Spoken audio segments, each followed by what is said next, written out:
السلام علیکم دوستو، آج ہم اپنے ناول کی 15ویں قسط شروع کرتے ہیں۔ میں کسی سے اتنا مہنگا تحفہ نہیں لیا کرتا، ایک ٹائی کافی ہے۔ سالار: میں اپنے فرینڈز کو اتنے ہی مہنگے گفٹس دیتی ہوں۔ رمشا نے وضاحت کی کوشش کی: یقیناً تم دیتی ہوگی، مگر میں نہیں لیتا۔ اگر تم نے زیادہ اصرار کیا تو مٹھائی بھی لا کر واپس تمہیں دے دوں گا، سالار نے کہا، اور اس کے جواب کا انتظار کیے بغیر کمرے سے نکل آیا۔ رمشا پھیکے چہرے کے ساتھ اسے کمرے سے نکلتا دیکھتی رہی۔ سالار ہمیشہ کی طرح اس دن ڈاکٹر صاحب کے پاس آیا ہوا تھا۔ ڈاکٹر صاحب نے بھی اپنا لیکچر شروع نہیں کیا تھا جب ان کے پاس بیٹھے ایک 1.5 عمر آدمی نے کہا: ڈاکٹر صاحب، آدمی کو پیر کامل مل جائے تو اس کی تقدیر بدل جاتی ہے۔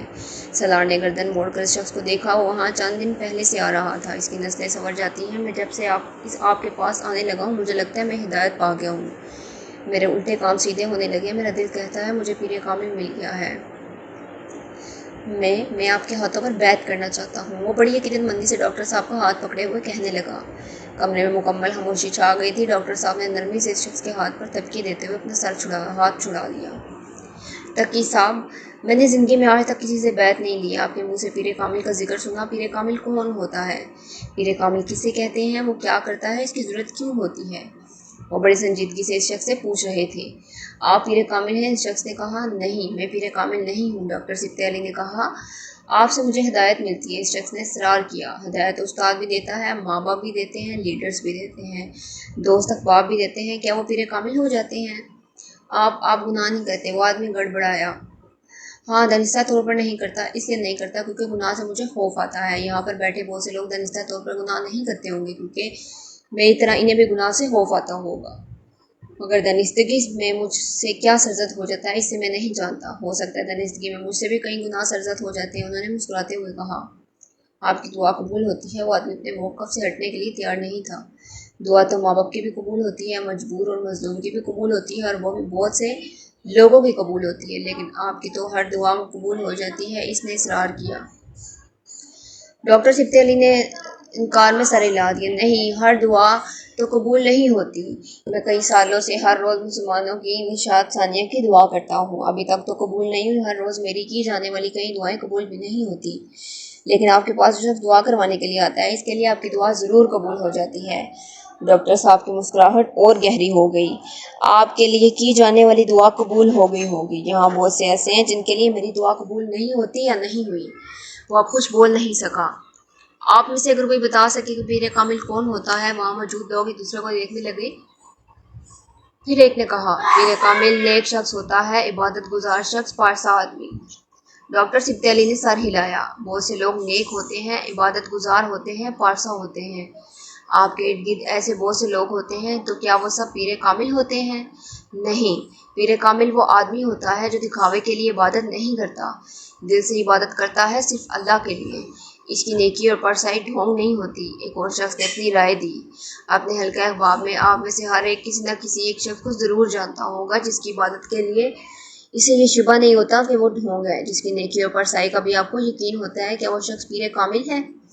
کچھ دیر خاموشی۔ پھر ایک اور شخص نے کہا، پیر کامل ایک ایسا شخص ہوتا ہے جس کے الفاظ میں تاثیر ہوتی ہے کہ وہ انسان کا دل بدل دیتے ہیں۔ تاثیر بھی بہت سے لوگوں کے الفاظ میں ہوتی ہے، کچھ کے منہ سے نکلنے والے الفاظ میں، کچھ کے قلم سے نکلنے والے الفاظ میں۔ تاثیر تو اسٹیج پر کھڑے ایک کمپیر اور اخبار کالم لکھنے والے ایک جرنلسٹ کے الفاظ میں بھی ہوتی ہے۔ تو کیا وہ پیر کامل ہوتے ہیں؟ ایک اور شخص بولا، پیر کامل وہ ہوتا ہے جسے الہام اور وجدان ہو، جو مستقبل کو بوجھ سکے۔ ہم میں سے بہت سارے لوگ ایسے خواب دیکھتے ہیں جس میں مستقبل میں درپیش آنے والے حالات سے ہمیں آگہی ہو جاتی ہے۔ کچھ لوگ استخارہ بھی کرتے ہیں اور چیزوں کے بارے میں کسی حد تک جان جاتے ہیں، اور کچھ لوگوں کی چھٹی حس بہت تیز ہوتی ہے، وہ خطروں کو بھانپ لے جاتے ہیں۔ پیر کامل کون ہوتا ہے؟ ڈاکٹر صاحب کچھ دیر خاموش رہے۔ انہوں نے اپنا سر دہرایا۔ پیر کامل کون ہو سکتا ہے؟ سالار الجھن آمیز انداز میں ڈاکٹر سبطِ علی کے چہرے کو دیکھنے لگا۔ کیا ڈاکٹر سبطِ علی کے علاوہ کوئی اور پیر کامل ہو سکتا تھا؟ اگر وہ نہیں تھے تو پھر کون تھا، اور کون ہو سکتا ہے؟ وہاں بیٹھے ہوئے لوگوں کے دل و دماغ میں ایک ہی گونج تھی۔ ڈاکٹر سبطِ علی کا ایک ایک کا چہرہ دیکھ رہے تھے، پھر ان کے چہرے کی مسکراہٹ آہستہ آہستہ معدوم ہو گئی۔ پیر کامل میں کاملیت ہوتی ہے۔ کاملیت ان تمام چیزوں کا مجموعہ ہوتی ہے جو آپ کہہ رہے تھے۔ پیر کامل وہ شخص ہوتا ہے جو دل سے اللہ کی عبادت کرتا ہے، نیک اور پارسا ہوتا ہے۔ اس کی ہر دعا قبول ہوتی ہے، اس حد تک جس حد تک اللہ چاہے۔ اس کے الفاظ میں تاثیر بھی ہوتی ہے، وہ لوگوں کو ہدایت بھی دیتا ہے، مگر اسے الہام نہیں ہوتا۔ اسے وجدان ہوتا ہے وہی اترتی ہے اس پر، اور وہی کسی عام انسان پر نہیں اترتی، صرف پیغمبر پر اترتی ہے۔ 1,24,000 پیغمبروں میں سے ہر پیغمبر کامل تھا، مگر پیر کامل وہ ہے جس پر نبوت کا سلسلہ ختم کر دیا جاتا ہے۔ ہر انسان کو زندگی میں کبھی نہ کبھی کسی پیر کامل کی ضرورت پڑتی ہے۔ کبھی نہ کبھی انسان زندگی کے اس موڑ پر آ کر ضرور کھڑی ہو جاتی ہے جب یہ لگتا ہے کہ ہمارے لبوں اور دلوں سے نکلنے والی دعائیں بے اثر ہو گئی ہیں، ہمارے سجدے اور ہمارے پھیلے ہوئے ہاتھ رحمتوں اور نعمتوں کو اپنی طرف موڑ نہیں پا رہے۔ وہ لگتا ہے جیسے کوئی تعلق تھا جو ٹوٹ گیا، پھر آدمی کا دل چاہتا ہے اب اس کے لیے کوئی اور ہاتھ اٹھائے، کسی اور کے لب اس کی دعا اللہ تک پہنچ جائے، کوئی اور اللہ کے سامنے اس کے لیے گڑ گڑائے، کوئی ایسا شخص جس کی دعائیں قبول ہوتی ہوں، جس کے لبوں سے نکلنے والی التجائیں اس کے اپنے لفظوں کی طرف واپس نہ موڑ دی جاتی ہوں۔ پھر انسان پیر کامل کی تلاش شروع کر دیتا ہے، بھاگتا پھرتا ہے دنیا میں کسی ایسے شخص کے لیے جو کاملیت کی کسی نہ کسی سیڑھی پر کھڑا ہو۔ پیر کامل کی یہ تلاش انسانی زندگی کے ارتقاء سے اب تک جاری ہے۔ یہ تلاش وہ خواہش ہے جو اللہ خود انسان کے دل میں سے پیدا کرتا ہے۔ انسان کے دل میں یہ خواہش، یہ تلاش نہ اتاری جاتی تو وہ پیغمبروں پر کبھی یقین نہ لاتا، کبھی ان کی پیروی اور اطاعت کرنے کی خواہش نہ کرتا۔ پیر کامل کی یہ تلاش ہی انسان کو ہر زمانے میں اتارے جانے والے پیغمبروں کی طرف لے جاتی رہی۔ پھر پیغمبروں کی مبعوثیت کا یہ سلسلہ حضرت محمد صلی اللہ علیہ وسلم کے ساتھ ختم کر دیا گیا۔ آپ صلی اللہ علیہ وسلم کی امت کے لیے آپ صلی اللہ علیہ وسلم کے بعد کسی اور پیر کامل کی گنجائش نہیں رکھی گئی۔ کون ہے جسے اب یا آئندہ آنے والے زمانے میں حضرت محمد مصطفیٰ صلی اللہ علیہ وسلم سے بڑھ کر کوئی مقام دیا جائے؟ کون ہے جسے آج یا آئندہ آنے والے زمانے میں کسی شخص کے لیے حضرت محمد صلی اللہ علیہ وسلم سے بڑھ کر کاملیت دی جائے؟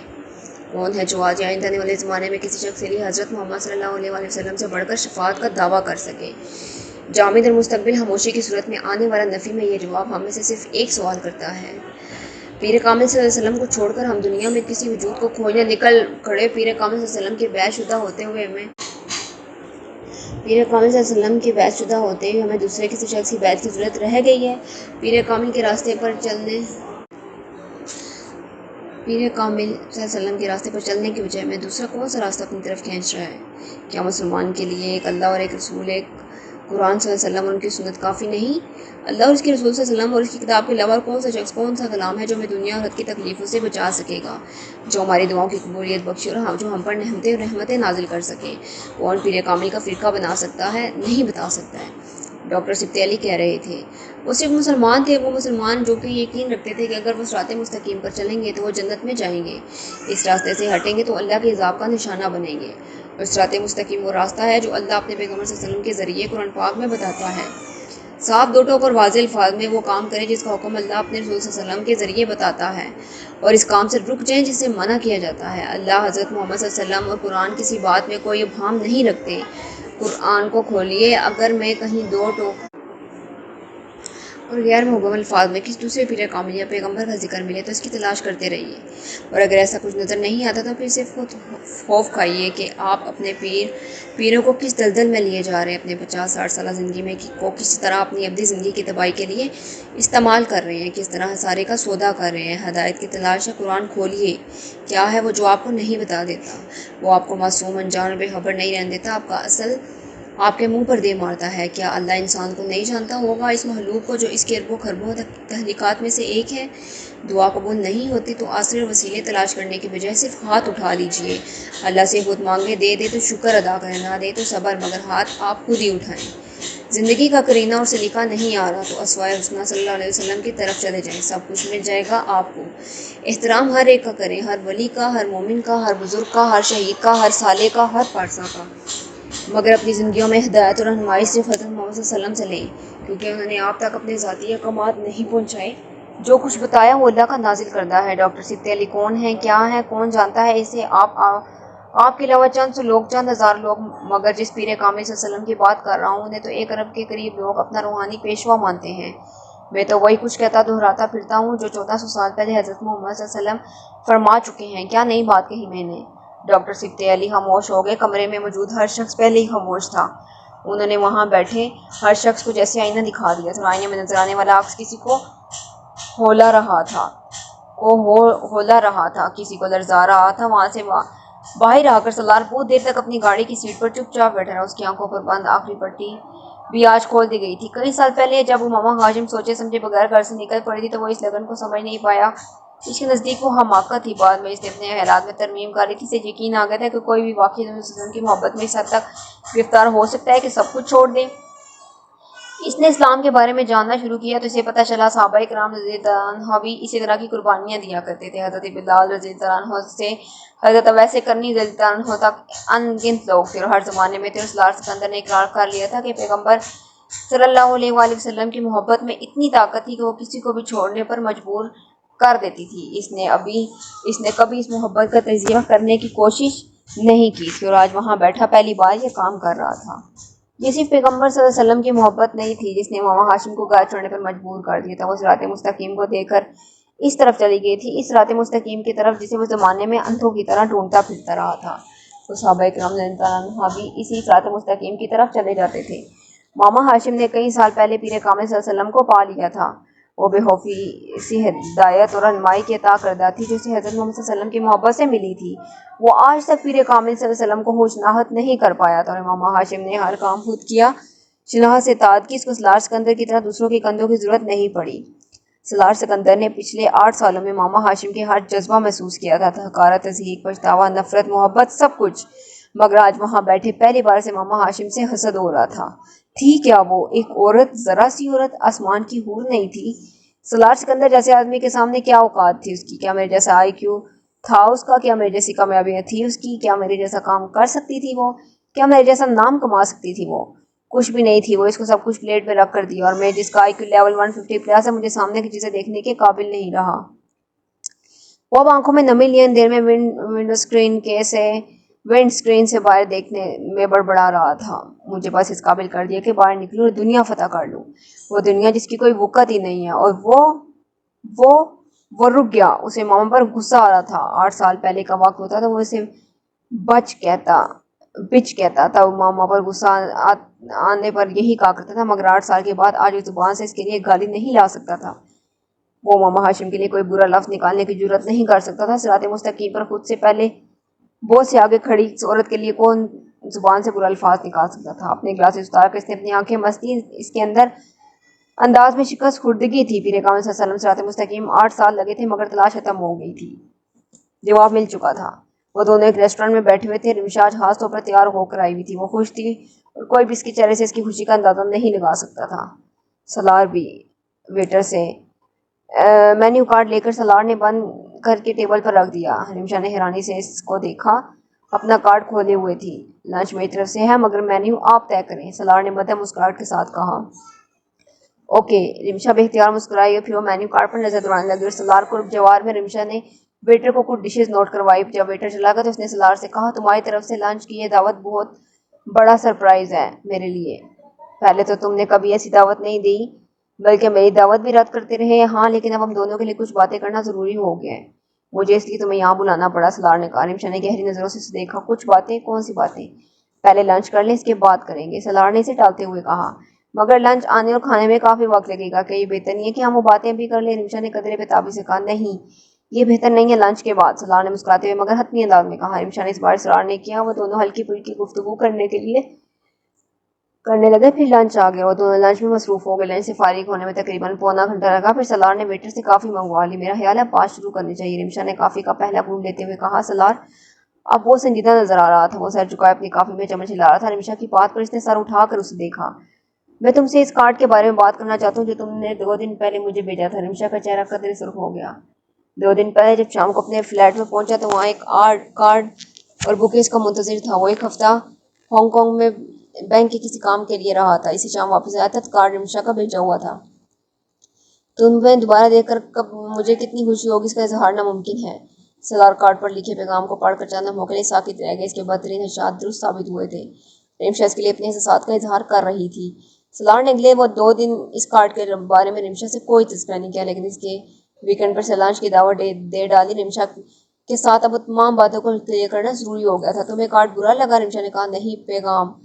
رمشا کچھ شرمندہ ہوگی. آئی ایم سوری مگر میں صرف سلار میں تمہیں بتانا چاہ رہی تھی کہ میں نے تمہیں کتنا مس کیا. سلار نے کافی کا ایک گھونٹ لیا. تم مجھے اچھے لگتے ہو, میں تم سے شادی کرنا چاہتی ہوں. رمشا نے چند لمحوں سے توقف کے بعد کہا. ہو سکتا ہے یہ پروپوزل تمہیں عجیب لگے لیکن میں بہت عرصے سے اس سلسلے میں تم سے بات کرنا چاہ رہی تھی. میں تم سے فلرٹ نہیں کر رہی ہوں. جو کچھ کارڈ میں نے لکھے میں واقعی تمہارے لیے وہی جذبات رکھتی ہوں سلار نے اسے بات مکمل کرنے دی. اب وہ کافی کا کپ نیچے رکھ رہا تھا. لیکن میں تم سے شادی نہیں کرنا چاہتا. جب وہ خاموش ہو گئی تو اس نے دو ٹوکا انداز میں کہا. کیوں؟ کیا اس کے سوال کا جواب ضروری ہے؟ سلار نے کہا. نہیں ضروری نہیں ہے، مگر بتانے میں کیا حرج ہے. تم مجھ سے شادی کیوں کرنا چاہتی ہو؟ سلار نے جواب پوچھا. کیونکہ تم مختلف ہو. سلار نے ایک گہری سانس لے کر رہ گیا. عام مردوں جیسے نہیں ہو، وقار ہے تم میں، کلچرڈ ہے، گرومڈ ہو. میں ایسا نہیں ہوں. ثابت کرو. رمشا نے چیلنج کیا. کر سکتا ہوں مگر نہیں کروں گا. اس نے کافی کا کپ دوبارہ اٹھاتے ہوئے کہا. ہر مرد سلار سکندر سے بہتر ہے. کس لحاظ سے؟ ہر لحاظ سے. میں نہیں مانتی. تمہارے نہ ماننے سے حقیقت نہیں بدلے گی. میں تمہیں جانتی ہوں، 1.5 سال سے تمہارے ساتھ کام کر رہی ہوں. مردوں کے بارے میں اتنی جلدی کسی رائے پر پہنچنا مناسب نہیں ہوتا. تمہاری کوئی بات تمہارے بارے میں تمہاری رائے کو تبدیل نہیں کر سکتی. رمشا بھی اپنی بات پر قائم تھی. تم جیسی فیملی سے تعلق رکھتی ہو جو اس سوسائٹی میں موو کرتی ہو، وہاں مجھے تم سے زیادہ اچھے مرد مل سکتے ہیں. تم مجھ سے صرف اپنی بات کرو. رمشا میں کسی اور سے محبت کرتا ہوں، اس نے بلاخر کہہ دیا. اس ساری گفتگو میں پہلی بار رمشا کی رنگت زرد پڑی. تم نے کبھی مجھے بتایا نہیں. سلار آہستہ سے مسکرایا. ہمارے درمیان اتنی بے تو کبھی بھی نہیں رہی. تم اس سے شادی کر رہے ہو؟ دونوں کے درمیان اس بار خاموشی کا ایک طویل وقفہ آیا. ہو سکتا ہے کچھ مشکلات کی وجہ سے میری وہاں شادی نہ ہو سکے، سلار نے کہا. میں تمہاری بات سمجھ نہیں سکی. تم کس سے محبت کر رہے ہو یہ جانتے ہوئے کہ وہاں تمہاری شادی نہیں ہو سکتی؟ کچھ ایسا ہی ہے. سلار تم اتنے جذباتی تو نہیں ہو، ایک پریکٹیکل آدمی ہو. پھر تم کس طرح کی عجیب بات کر رہے ہو؟ رمشا استہزائیہ انداز میں ہنس دی. فرض کیا کہ وہاں تمہاری شادی نہیں ہوئی، پھر تو کیا تم شادی نہیں کرو گے؟ نہیں. رمشا نے نفی میں سر ہلا دیا. I can't believe it. مجھے یقین نہیں آ رہا، مگر ایسے ہی ہے. میں نے اگر شادی کا سوچا بھی 10-15 سال بعد میں ہی سوچوں گا، اور 10-15 سال تک ضروری نہیں کہ میں زندہ رہوں. اس نے بیاض خشک لہجے میں کہتے ہوئے ویٹر کو ہاتھ کے اشارے سے اپنی طرف بلایا. میں چاہتا ہوں رمشا کہ آج کی اس گفتگو کے بعد ہم دونوں کے درمیان دوبارہ کوئی یہ سمجھتا پیدا نہیں ہو. ہم اچھے کو لیک ہے. میں چاہتا ہوں یہ تعلق ایسے ہی رہے. میرے لیے اتنا وقت ضائع مت کرو. میں وہ نہیں ہوں جو تم سمجھ رہی ہو. ویٹر قریب آ گیا تھا. سلار اس کا لایا ہوا بل ادا کرنے لگا. رمشا سلار کا چہرہ دیکھتی رہی. اب اسے گہری سوچ میں ڈوبی ہوئی تھی. سلار اس روز کسی کام سے لنچ بریک کے بعد آفس سے نکل آیا. ریلوے کے کراسنگ پر ٹریفک کا ازدحام دیکھ کر اس نے اس دور سے ہی گاڑی موڑ لی. وہ اس وقت کسی ٹریفک جام میں پھنس کر وقت ضائع کرنا نہیں چاہتا تھا. گاڑی کو پیچھے موڑ کر اس نے ایک اور دوسری سڑک پر ٹرن لے لیا. وہی سڑک پر تھوڑا ہی آگے گیا تھا جب اس نے سڑک کے کنارے فٹ پاتھ پر ایک بوڑھی خاتون کو بیٹھے دیکھا. وہ ایک ہائی روڈ تھی اور اس وقت بالکل سنسان تھی. خاتون اپنے لباس اور چہرے سے کسی بہت اچھے گھرانے کی نظر آ رہی تھی. اس کے ہاتھ میں سونے کی کچھ چوڑیاں نظر آ رہی تھی. سلار کو خدشہ ہوا کہ اس اکیلی سڑک پر کسی حادثے کا شکار نہ ہو جائے. اس نے گاڑی ان کے قریب لے جا کر روک دی. خاتون کی سفید رنگت اس وقت سرخ تھی اور سانس پھولا ہوا تھا. شاید وہ اپنا سانس ٹھیک کرنے کے لیے سڑک کے کنارے بیٹھی تھی. اس نے گاڑی ان کے قریب لے جا کر روک دی. خاتون کی سفید رنگت اس وقت سرخ تھی اور سانس پھولا ہوا تھا. السلام علیکم اماں، کیا مسئلہ ہے؟ آپ یہاں کیوں بیٹھی ہیں؟ سلار نے اپنے سن گلاسز اتارے ہوئے کھڑکی سے سر نکال کر پوچھا. بیٹا مجھے رکشا نہیں مل رہا. سلار کی بات پر حیران ہوا. وہ مین روڈ نہیں تھی، ایک رہائشی علاقے کی ہائی روڈ تھی اور وہاں رکشا ملنے کا امکان نہیں تھا. اماں جی یہاں سے تو آپ کو رکشا مل بھی نہیں سکتا. آپ کو جانا کہاں ہے؟